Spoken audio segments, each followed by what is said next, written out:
Siempre recuerdo una clase de filosofía donde el profesor nos relató esta historia. En una caverna se encontraban un grupo de hombres, prisioneros de nacimiento, encadenados de forma tal que solo podían mirar hacia el fondo de la cueva.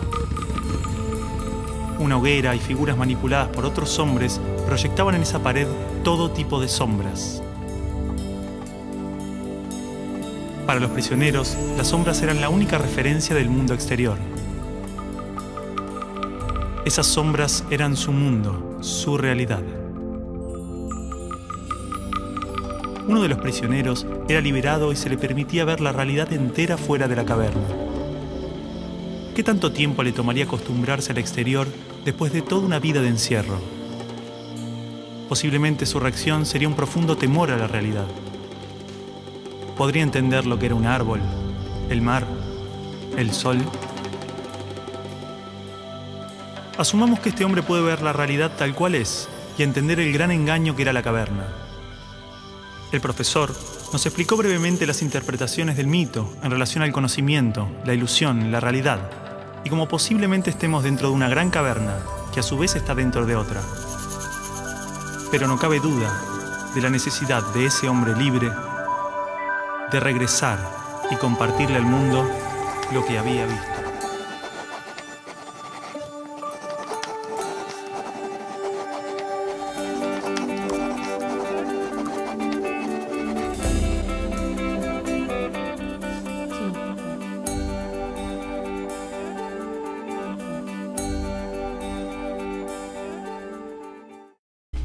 El tema de la educación colombiana da mucho de qué hablar.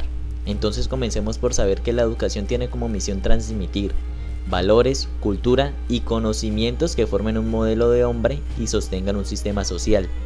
La educación se mueve en espacio y tiempo.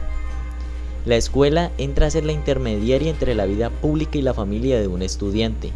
La misión de la escuela es reproducir, transmitir e innovar. La pedagogía es aquel acto de reflexión que tiene un maestro con el fin de resolver una pregunta. ¿Cuál es el mejor camino para que el estudiante dé a luz un conocimiento? Dicho esto, pasamos a aclarar quiénes son, para nosotros, los actores principales de la educación colombiana y lo hemos organizado sin orden de importancia de la siguiente manera.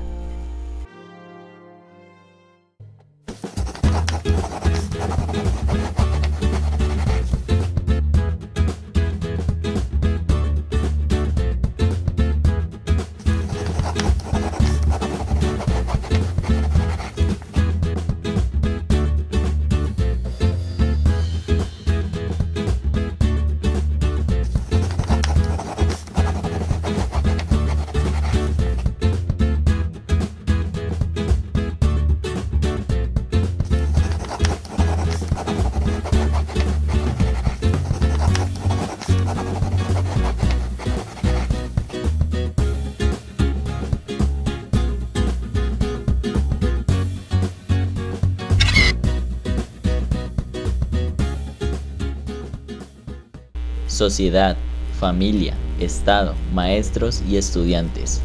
Cada uno de estos tiene una gran relevancia dentro del entorno educativo y hablando de la sociedad, esta posee una gran influencia en las decisiones a tomar en el ámbito juvenil, partiendo del hecho de que la sociedad influye de diferentes maneras, ya sea desde los medios de comunicación, redes sociales, televisión, entre otros.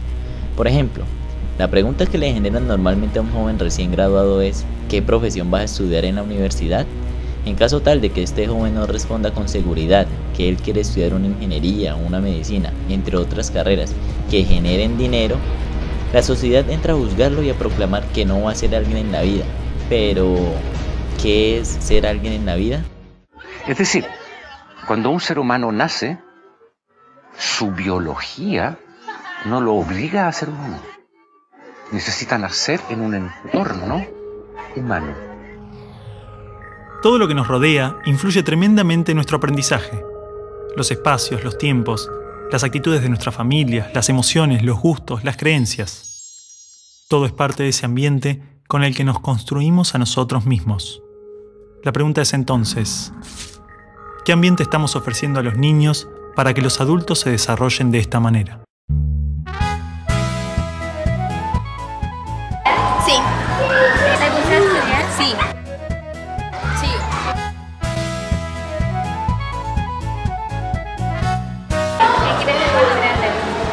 para la Cirujana. Modelo. Futbolista. Sueño no cumplido. ¿Para qué estudias? Para ser alguien en la vida. Para ser alguien en la vida. Para ser alguien en la vida y ayudar a sacar adelante a mi familia. ¿Por qué insistís con el discurso ese? Porque quise expresarme, poner lo que pienso, lo que siento. Mi amor, todos queremos hacer lo que sentimos. Y muchas veces nos toca hacer cosas que no nos gustan. No, disculpame, pero yo no opino igual que vos. Bueno, yo te entiendo. Pero escúchame, Micaela, ¿no querés recibirte, tener un título, una profesión, ser alguien en la vida? Pero yo ya soy alguien en la vida.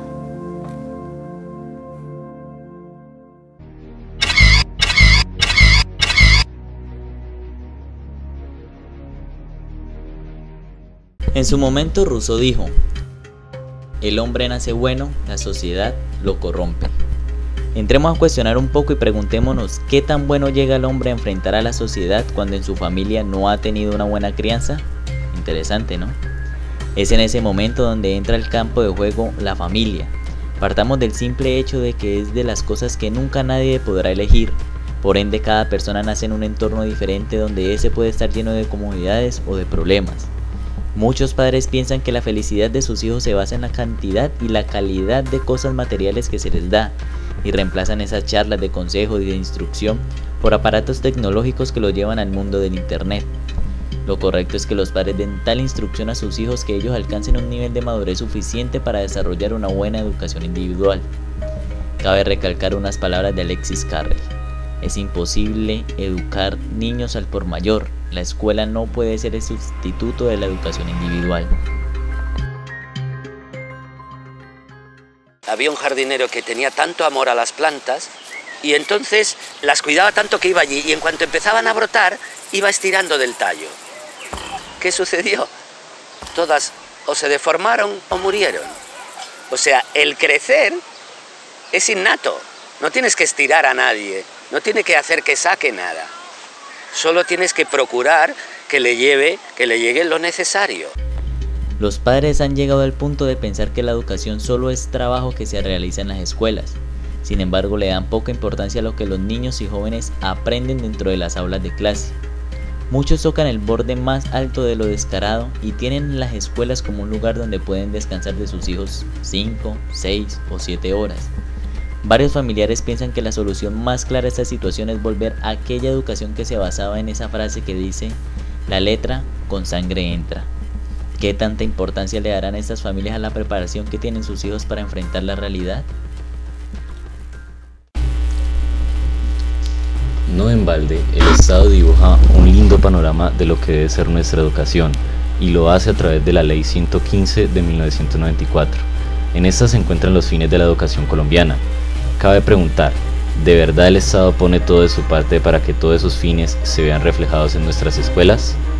Lo que de verdad el Estado quiere es llenar la cabeza de miles de estudiantes con una misma información, teoría, conceptos, que a la hora de la verdad es de gran importancia preguntarse: ¿para qué nos sirve eso?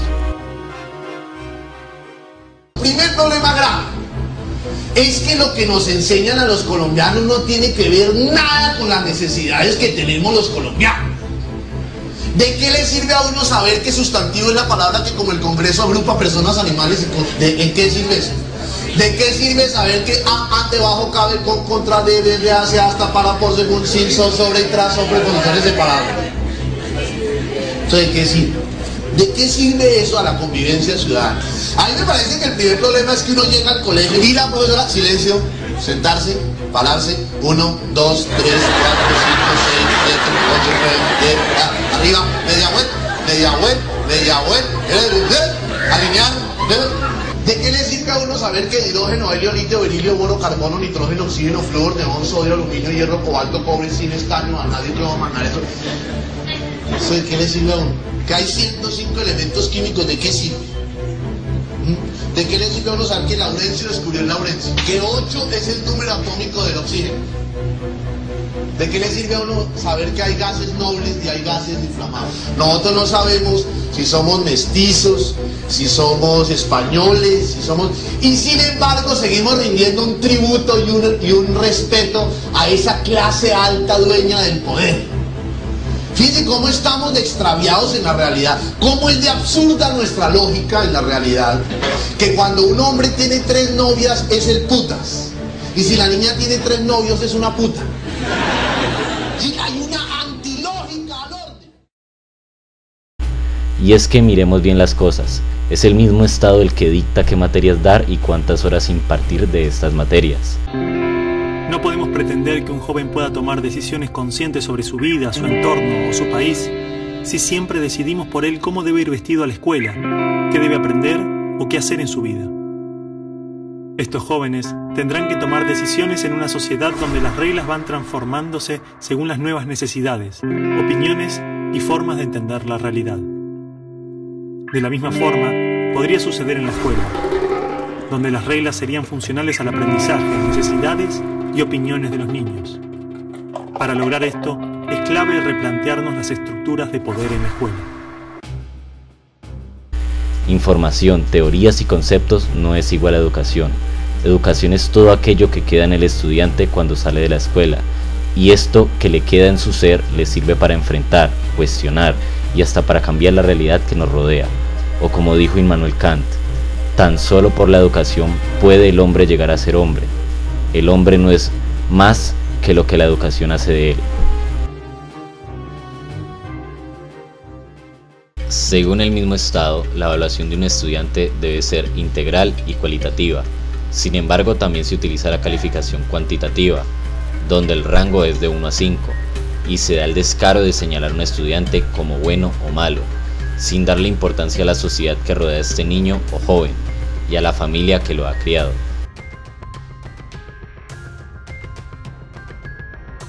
Busca que un número defina incluso la calidad de persona que eres.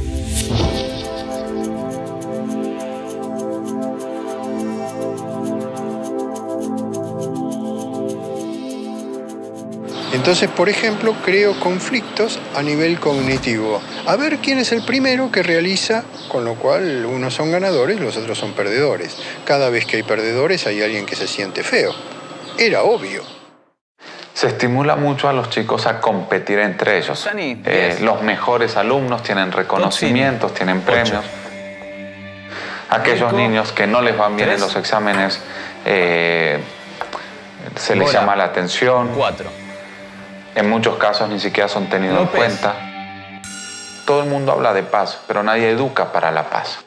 La gente educa para la competencia, y la competencia es el principio de cualquier guerra. En teoría, todas las leyes de educación nos hablan de objetivos de desarrollo humano profundos, valores humanos, cooperación, comunidad, solidaridad, igualdad, libertad, paz, felicidad, y se llenan de palabras hermosas. La realidad es que la estructura básica del sistema promueve justamente los valores opuestos. La competencia, el individualismo, la discriminación, el condicionamiento, la violencia emocional, el materialismo. Cualquier idea que se promueve desde el discurso es incoherente con lo que la estructura sostiene. Los fines de la educación que se plantearon en la Ley 115 de 1994 suenan hasta bonitos. Y yo creo que pues de algunas prácticas trata uno de apuntarle a que se cumplan. Pero no, yo considero que el aparato escolar definitivamente necesita un revolcón para que esas cosas que suenan tan bonitas y que se llaman fines puedan reevaluarse y puedan cumplirse. Con los esquemas de esta estructura tan cerrada, tan fraccionada que tenemos en la educación hoy en día, creo que ningún fin queda bonito allí solamente escrito. Esos fines tienen que construirse, tienen que vivirse, de lo contrario no estamos haciendo absolutamente nada. Así que me parece que todo lo que esté en esta estructura del sistema educativo definitivamente para mí no es pertinente y no es coherente con las realidades de nuestra sociedad colombiana. El Estado juega con la formación a dar a los estudiantes de acuerdo a las necesidades económicas e industriales del país, y de todos los fines de la educación que se pintan, solo se ve realizado aquel fin que no está escrito, pero que se quiere hacer: formar una cantidad de alcancías llenas de cierta información y de inhabilidades, para poder colocarlas en donde se quiera, acompañada de la poca capacidad de confrontación y crítica a nuestra realidad. Con toda la problemática ya expuesta, entran a jugar los maestros y estudiantes. Anotemos y continuemos. El maestro que intenta enseñar sin inspirar en el estudiante el deseo de aprender, está tratando de forjar un hierro frío. Pero es que vale recalcar que el aprendizaje debe ser recíproco, donde las dos partes estén dispuestas a aprender y aceptar errores, donde las aulas de clase se conviertan en un lugar cómodo, digno de la adquisición de conocimientos.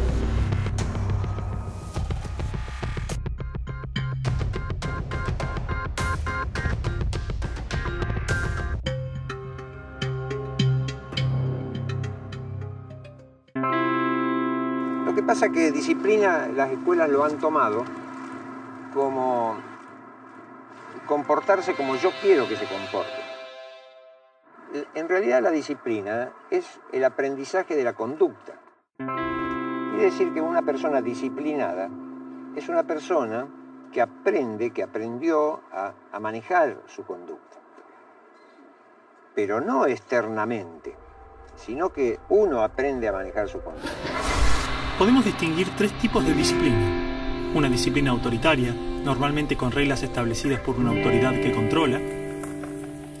Una disciplina funcional, donde las reglas derivan de experiencias reales, son modificadas y establecidas en grupo. Este tipo de disciplina es naturalmente establecida por la comunidad, ya que responde a la elección de todos. Y finalmente, una autodisciplina, donde cada persona es consciente de que construye su propia conducta. No hay maestro que no pueda ser discípulo, dice Baltasar Gracián, pero hay profesores que ni siquiera tienen un estudio pedagógico realizado y entran en el ámbito educativo a enseñar, más por necesidad que por placer, y es allí donde yace un problema maestro-estudiante. Ahora, no podemos dejar atrás que hay educadores con todo el derecho de hacerse llamar así, pero por problemas de sociedad, familia y Estado no logran entrar en un libre aprendizaje con el estudiante.